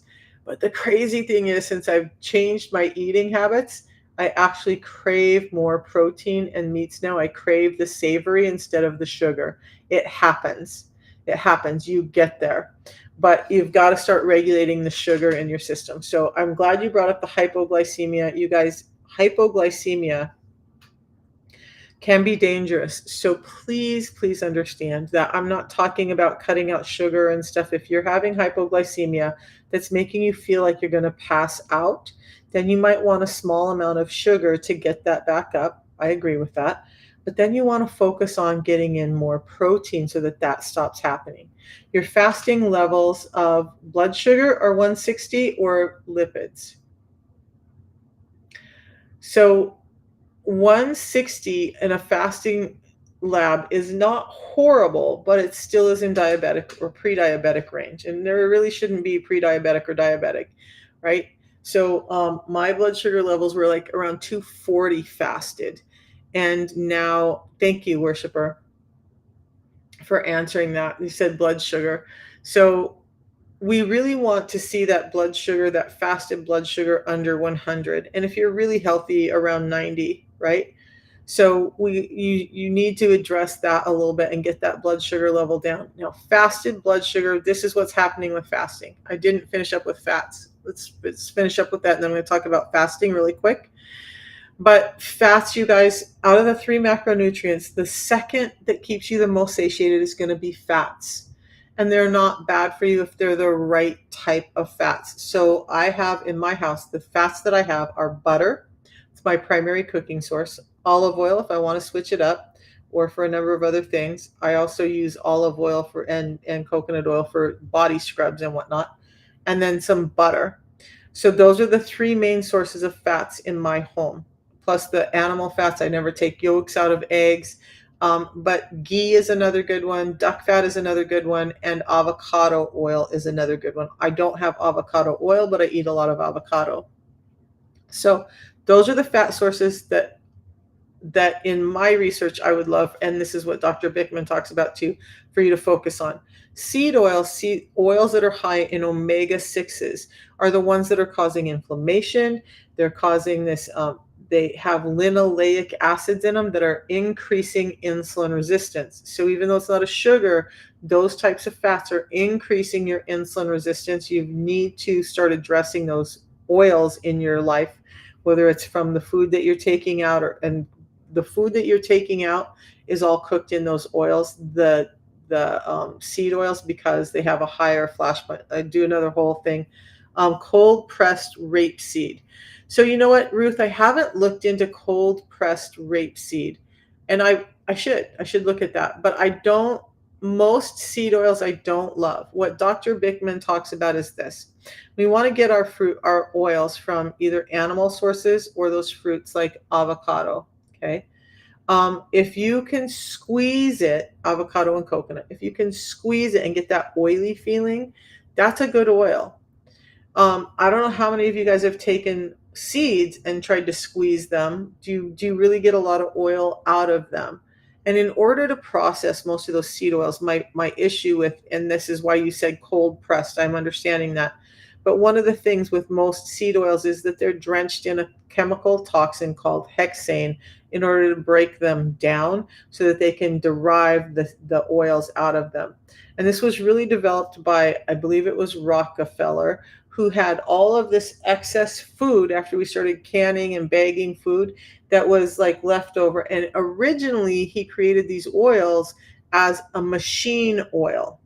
These oils were made to be oil for machinery. That's why they have such a high flash point. But in all of his wisdom and being the man that he was to make money, he said, hey, but it's made out of food. So I can market this as a food product. I created a machine oil, but people will buy it if I tell them it's a food product. And that's where we get. Yeah. Sesame seeds release a lot of great oil. So let me do a little bit of checking on rapeseed and sesame seed oils. Let me write it down. I just tend to stay away from those. I don't want anything to do with those personally. Doing some research, we shouldn't have over 30 grams of protein per meal. Is this the same if you're pre-diabetic or should? Okay, so Ruth, I missed that comment. Let's talk about that because I want to come back to protein. That's absolutely untrue. So I used to believe the same, right? I was a power lifter. I ate a lot of protein, and you shouldn't have more than 30 grams of protein per meal is an old thing that's been disproven. You can have up to 150 grams of protein in a meal. What's going to happen is the body's going to utilize immediately the amount of protein that it needs. And it's probably somewhere between 30 and 45 grams of protein in that moment. The rest of the protein is going to start to get stored or turned into glucose for energy. But it still is available as a protein source for hours after we eat, kind of giving us a longer term vision of the protein. Now, I typically aim for about 50 grams in each meal, and then I have about a 50-gram protein shake um, before bed. So I try to eat my first meal early, and that's when I usually have my red meats because they break down harder in the system and I don't want my gut working that hard at night. And then I'll have my chicken meal or my salmon meal. And then if I haven't gotten enough protein in, I will do a protein shake around 6 or 7. That's what I had last night. And that's easier digested by my body and easier utilized for the nutrients that I need. But I break it down into about 3 packets of 50 grams. Now, you can get in 75 to 100 grams and still have it be usable by your body. And if there's excess of what your body needs, your body's just going to discard the rest of it anyway. Okay. So eating too much protein in and the thing that you're going to poop it all out, well, not really. Not really if you're eating more than 30 grams of protein. And I get it, Ruth, because I was taught the same thing. And I lived my life that way for a long time. Like, oh, it's dumb for me to have more than this amount in a meal because my body's just not going to use it.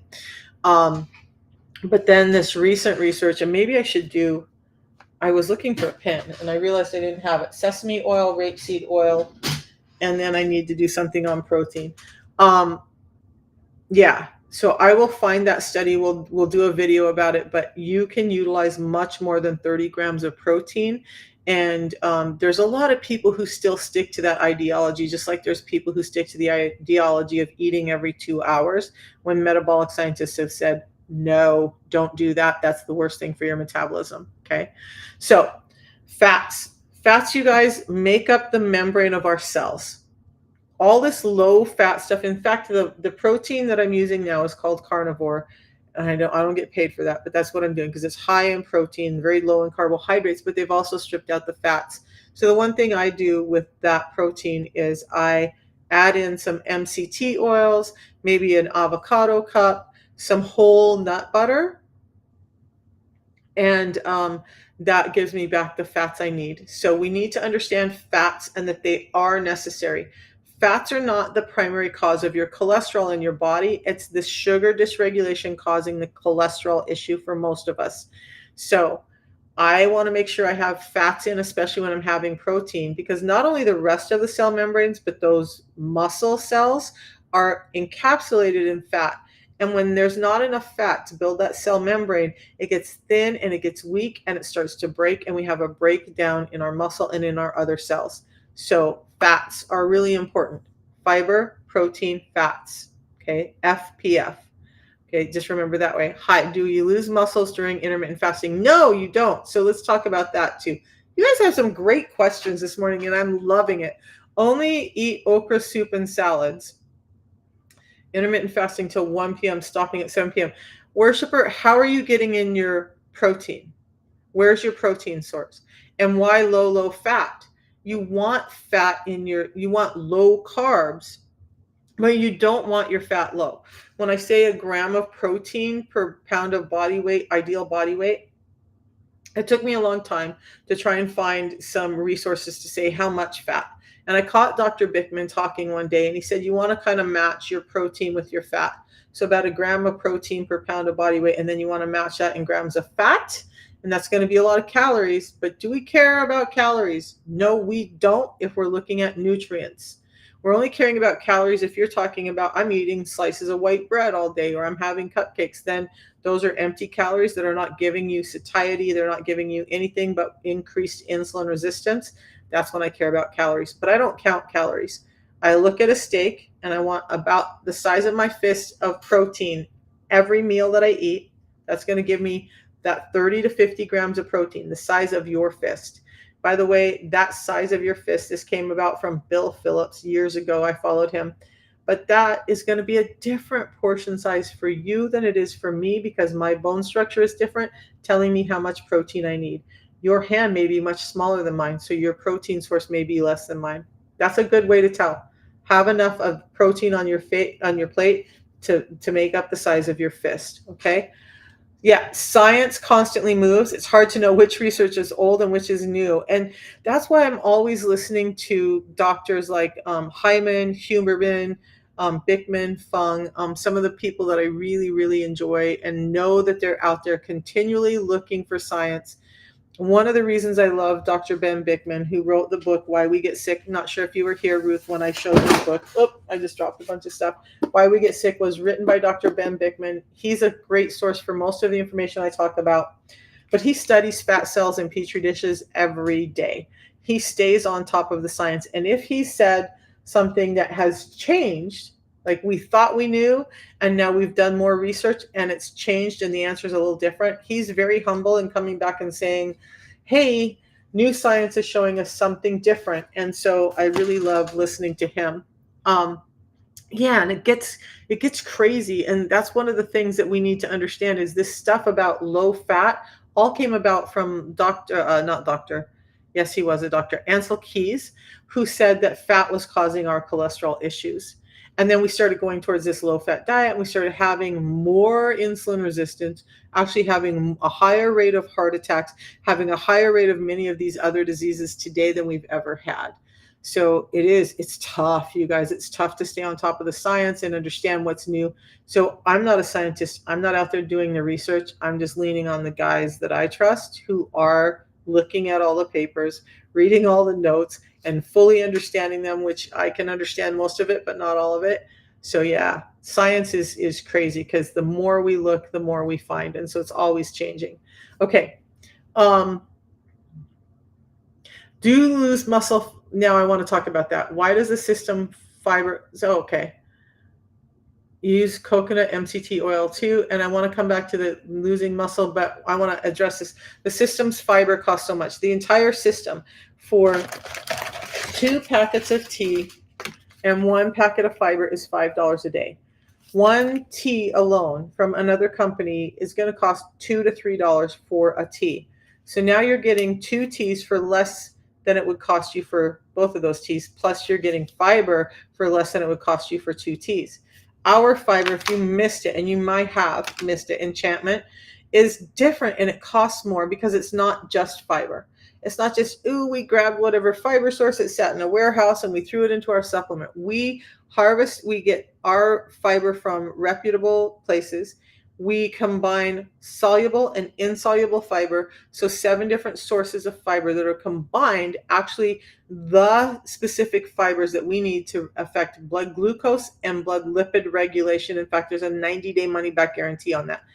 Do you get a 90-day money-back guarantee on Metamucil or Benefiber that it's going to substantially decrease your A1C when used for 90 days? You don't. You don't get that from metformin. You don't get that from your doctor. I was laughing the other night. I'm like, man, if I had to go back to every doctor who gave me some medication that never cured me but got me better and asked for my refund, the doctors would go broke. And so would some of those companies. So it costs a little bit more because of it's not a single source of fiber. It's a very scientifically designed natural food product that gives us the right fibers to really massively impact blood sugar regulation. So look, one of the things is, as I talked about it a little bit ago, when you do a normal fiber, right, you're getting about a 10% reduction of blood glucose at the most. But when we do this, a new study shows that when they did this just before a meal, it would reduce a blood sugar spike by up to 37%. So when I look at that, I'm getting almost 4 times the blood sugar regulation from that fiber as from just an over-the-counter fiber. Do I want to take 4 times the amount of the other fiber to get that effect? No, I don't. And would that fiber then cost me probably as much, if not more, than the entire system a day? Yeah, it would.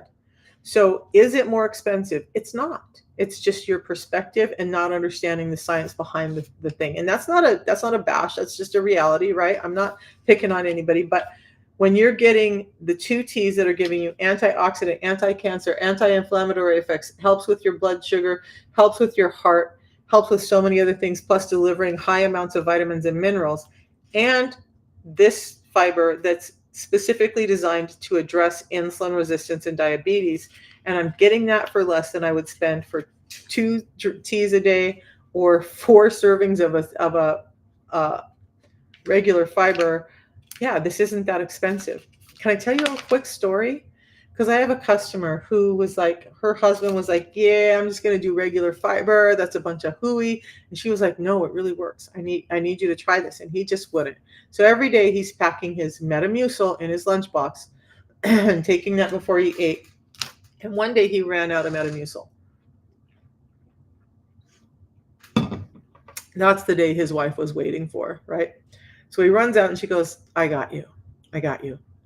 I'm going to put some of this in your lunchbox. Just try it for today because it's the only thing you got. And we'll see how it goes. He came home that day and said, I never, ever, ever, ever want to buy Metamucil again. Okay. This fiber worked so much better for him. In one day, he noticed the difference in his bowel movements, in his energy, in a number of things that he said, nope, I'm doing the system now. Because he then felt the difference between the fiber. So it's not expensive, it's a perspective. The whole system costs about $5 a day. Okay. We also have cheaper fibers, and there's one that I use when I'm doing the cleanse called Live Fiber. It has like marshmallow root and burdock and a number of things that are helping clean. So when I eat my 2 meals, maybe I do these two, and then at some point during the day, just to keep my fiber intake up, I might do that other Live Fiber, because I do drink a lot of fiber, but it's really impacted my health. And is it worth it? When I look at that, and I sat down and wrote down what I have to buy for groceries now as opposed to what I used to buy, I only spend about half as much on groceries because I'm not buying bagged box barcoded foods. But now I'm off of 13 medications, $10 a copay. That's $130 a month. That alone almost pays for my system. But now I'm building health instead of tearing my health down. I'm not running to the doctor twice a month, every month, and paying for blood work and tests to see what's happening with me to try and save my life, to try and keep me from getting sicker. Okay. Do you have it for the rest of your life? Some people will tell you no. For me, I'm going to say yes. What I want people to understand is this: like, when you get to where you want to be, that's great. And if you've changed all your other habits that caused you to be there in the first place, great. But for me, I want to have the assurance and the stability to do this every day for the rest of my life. And I know that if I don't do this right now, and I'm not getting in the fiber, then if I don't do this, I'm going to have to find another source of fiber.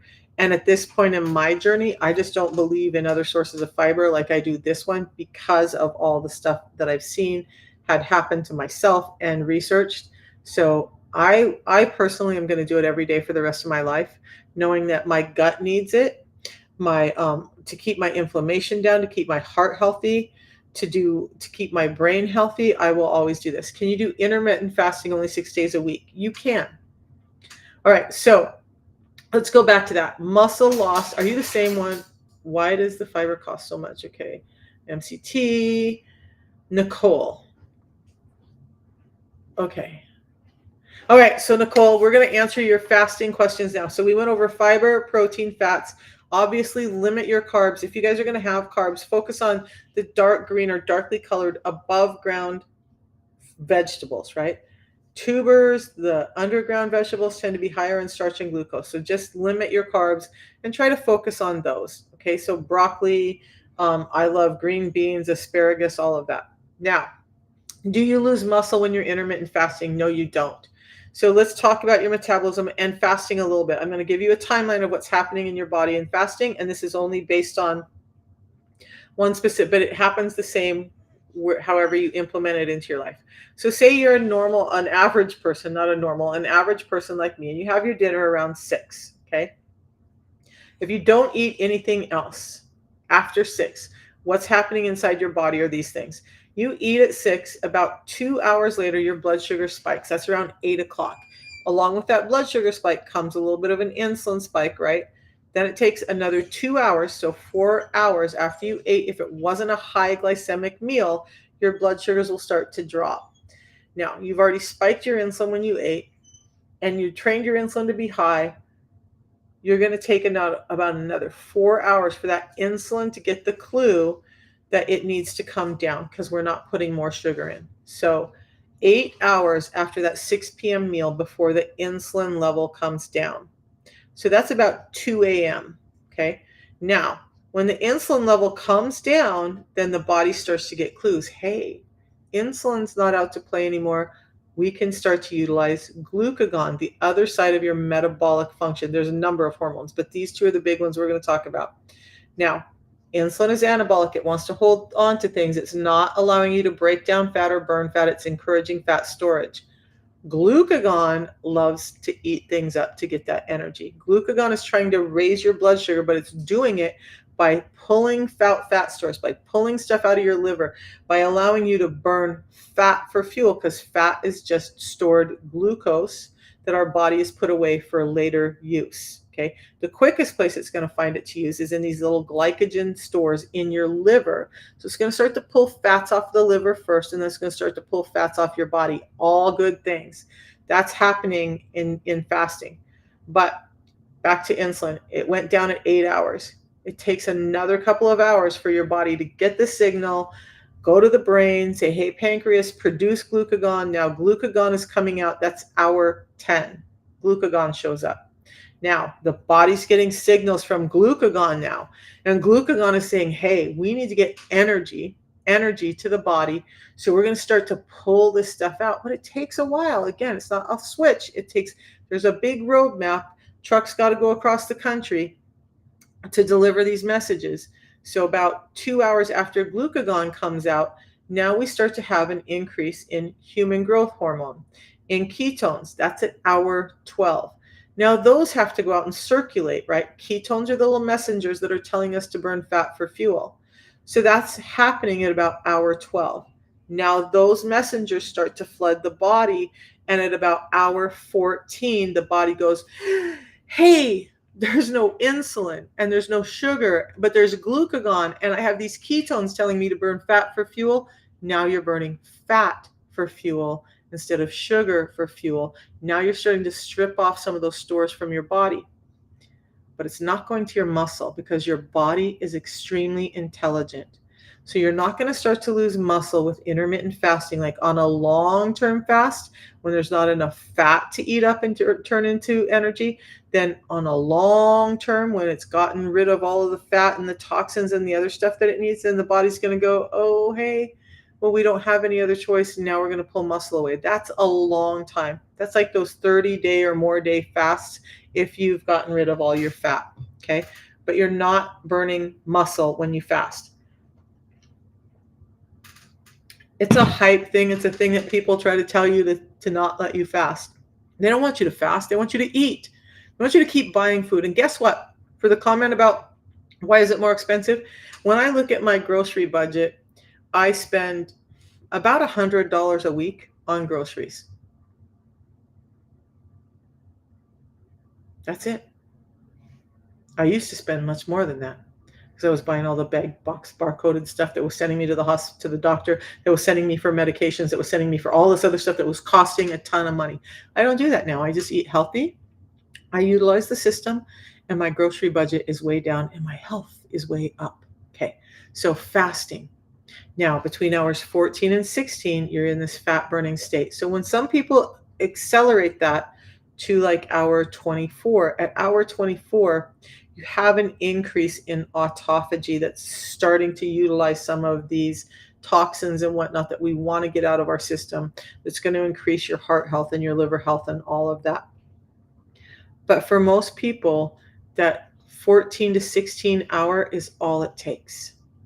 So between 14 and 16, now we're training our body, hey, we can use fat for fuel. Eventually, what happens is when you're doing intermittent fasting, your body goes, oh, I know this drill. We're going to have some sugar during the day. We're going to get our energy up during the day. We're going to have that energy when we need it. And then we're going to take a break. And during that break, I'm going to go out and I'm going to scavenge all of these cells that need to go away. And I'm going to start to burn off fat. And I'm still going to have a ton of energy. And we're going to survive just fine, because this is what we're built for. Switching from sugar to fat is what we're built for. Most of us are stuck and cannot get our bodies to burn fat for fuel because we've just never done it. Intermittent fasting fixes that, okay? So now we're able to switch. Now that's metabolically flexible. I burn glucose sometimes, I burn fat sometimes. That's metabolic flexibility. And the more quickly you can move into this fat burning state from a sugar burning state, the more flexible you are with your metabolism, and the more likely you are to gain control over your weight, your heart, and all of these other issues. Um, Intermittent fasted, before it was a thing, ate between 1 to 6 p.m. and stayed within 120 pounds for 30 years. Yeah, Enchantment, you were right on. See, I'm going to say, were the smart one, because I fell into the trap years ago in my 20s, I think, when I was starting to notice, okay, I'm gaining weight a little quicker. I don't like it. I was very active. I worked out. I played volleyball. I played wall ball. I played, I was active and hiking and out riding my bike and doing all the things, but I was starting to have problems with weight. And at that point in time, I listened to the first person who told me, you need to eat every 2 hours. So I lost some weight at first. But as the years went on, that eating every 2 hours equated to me putting on more weight, becoming more and more insulin sensitive, till at time at 57 years old, I was diabetic. Okay. Mine was a slow progression because I was so active that it held that insulin resistance, although it was there, it held it at bay. But intermittent fasting, we are built for it. We are built for it. We are built for it. It's how we're supposed to live. And it actually gives you more mental clarity. I don't know, Enchantment, tell me, when you intermittent fast, like everybody says, oh, you're going to get hangry, you're going to have brain fog, you're going to have, no. Some of my best ideas and some of my best energy is in that fasted period. I, in fact, feel like my brain and my body slows down a bit when I've eaten. So sometimes I don't look forward to eating because I want to maintain that clarity and that energy that my body has during a fasting state. Now, we're talking about fasting, and it gets really hard for people. Enchantment, you've been doing it for a long time. Ruth says in the fasting period, she's totally sharp. And that's how I feel. I don't feel this like brain fog, the hangry Betty White thing. Now, caveat, right? In the beginning, when you're extremely insulin sensitive, you may experience that because your body's angry. You've told it you're going to feed it sugar all the time, and all of a sudden you stopped. You're not feeling this need for sugar. You're just not having that sugar all the time, and now your body's like, hey, what the heck?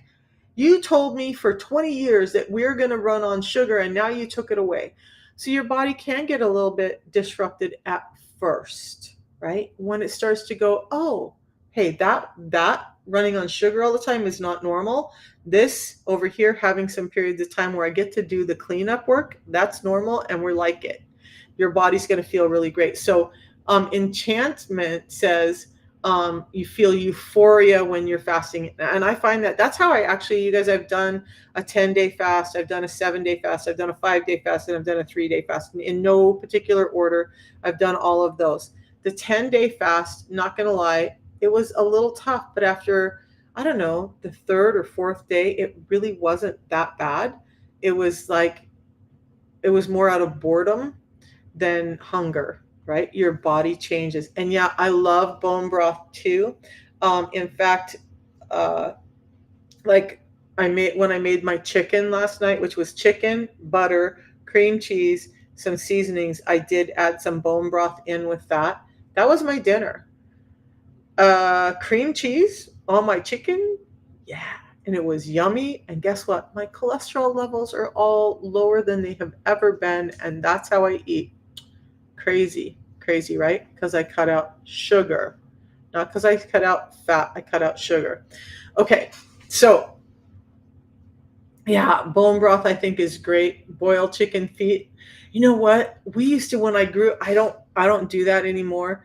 But when I grew up on a small family farm. We had 5 acres, we had cows, we had a bull, we had chickens, we had pigs, we had goats, we had and I was out collecting stuff, and we had to butcher our own chickens. Like, I learned from a young age what that looked like. So we used to do some of that stuff. My mom actually used to make us cow tongue stew. It was one of the things my dad loved because he was Native American, and we would have this stew with a big old tongue of cow in the middle of it. But he believed in utilizing every part of the animal if we were going to use it. So yeah, boiling chicken feet is great, but bone broth is also great. So and collagen, yeah. Do you know that insulin resistance really messes up how your body can and will use collagen even? So that's part of the reason we start to see better skin cells is we're allowing our body to utilize collagen like it's supposed to be. When you're in an insulin resistant state, that shuts down and you're now not getting those nutrients to your cells of your skin that you need. So there's that. You're hungrier when I do the intermittent fast. All right. Thanks for getting me back on track, Ruth. So this is what I do. When I intermittent fast, I do one of two things. The bigger thing I do is this tea that I drink every morning. This immediate, I don't drink it all at once, or I do have an tummy that will get a little bit upset from it. But I've been sipping on this tea since like 6:30 this morning, 7 this morning. So the tea helps shut down my hunger. How does it do it? The chlorogenic acids in this, one of the components in this that are so beneficial, gets to my brain. It's one of the components that can cross the blood-brain barrier, and the blood-brain barrier is the innermost lining of your blood vessels. So this can cross that and get nutrients to my brain. Because when we're hungry, what's really happening is our body is saying, I don't have energy. I need energy. That's what hunger is. I need energy. I'm hungry. I need energy. I'm hungry. If your brain is not getting the energy it needs, because insulin resistance has shut down that transport, insulin resistance is not allowing those receptors in the brain to open up and use the glucose that we put in, because your brain runs on glucose and cholesterol, then your brain is sensing that it's starting to shut down. Your brain is having some brain fog, and maybe you're experiencing anxiety or depression, but your brain is saying, I'm hungry. I need energy. So you go get food to try and get energy to the brain. The tea works because it's getting that energy to my brain without spiking my insulin, without causing this glucose rise. It's allowing energy into the brain. Serotonin and dopamine start to get used properly. But more importantly, it starts to regulate leptin and ghrelin and a number of cortisol even. But in the brain, we're shutting down that hunger. Okay, we're shutting down the hunger from the brain down. In the gut, what it happens to do is it causes a little bit of distension in the gut so that the gut feels like it's full and you're not going looking for food. So how do I deal with intermittent fasting? And trust me, when I'm not if I forget my tea and I'm doing intermittent fasting, I get hungrier much quicker, right? So I'm still working on fully reversing all the damage that happened with my insulin resistance. So I do this, it shuts down my hunger, it gives me nutrients, it doesn't break my fast or spike my insulin, and it puts me in, and this actually helps with ketones being pushed out. Now, when you have a good level of ketones being pushed out, your body is burning fat for fuel and you're not experiencing hunger because it's getting energy that it needs. Does that make sense? So this is key number one for how I stave off hunger during a fast. Now, you guys watched me drink fiber earlier. The fiber does not break my fast either. The fiber, in fact, feeds the probiotics in my gut, and when they feed on it, the leftover, the off-gassing from that is called short-chain fatty acids. Those short-chain fatty acids are the precursors to ketones. So this is helping me feel full because it's got those.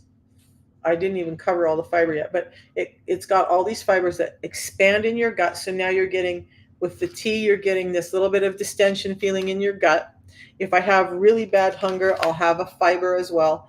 But those things help expand your gut so that you're not feeling the hunger. But the tea absolutely shuts it down in the brain as well.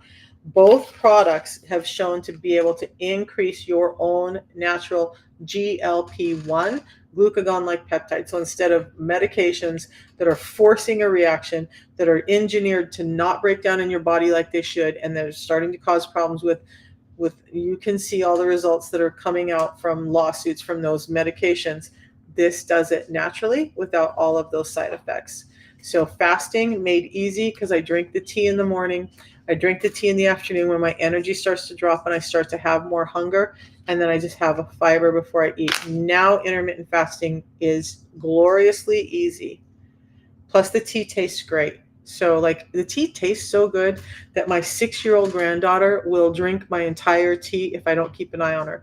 And I don't care that she drinks it. It's just that I want it too. So if she drinks it, then I just got to go mix another one. But you know what? I would rather her have that than soda any day. Now she's getting nutrients. Now she's getting energy. Now she's getting some blood sugar control. Now she's getting stuff that's good for all of those things I mentioned: antioxidants, anti inflammatory, anti cancer properties. And my 6-year-old granddaughter can drink it without me ever worrying, except for the only worry that I have is, will there be enough for me? Okay. All right, guys, look, I need to go. I have some doggos here whining at me that they need to be walked, my kids. But I will be back on in the morning. We'll talk some more. I didn't get to the eat right for your blood type today, so we'll talk about that tomorrow. If you're interested in the system, you guys, tap on the link above. It will bring up a white box below, or just get to my profile and the link is in there where you can get it. And then I'll be here to help you along the way. I'll send you text. We'll have a uh, get you back to brilliant health journey. And that's what I really want. Ruth, thank you so much, Ruth, for asking questions and putting in time, and Enchantment and Nicole and everybody else who's commented this morning, and Jim for the loves and likes. Appreciate all of you. I will be back in the morning. We're going to talk about it. Today, I'm going to get a video up about just specifically the system and how it works, so that you guys can understand a little bit better and have someplace to go back and refer to. So I will have that up by the end of the day, and then we'll come back in the morning and talk about how we eat and why it's making us sick and how to get better from it. So love you all. Thank you. Thank you for your time. Thank you for your input, and we'll talk to you tomorrow.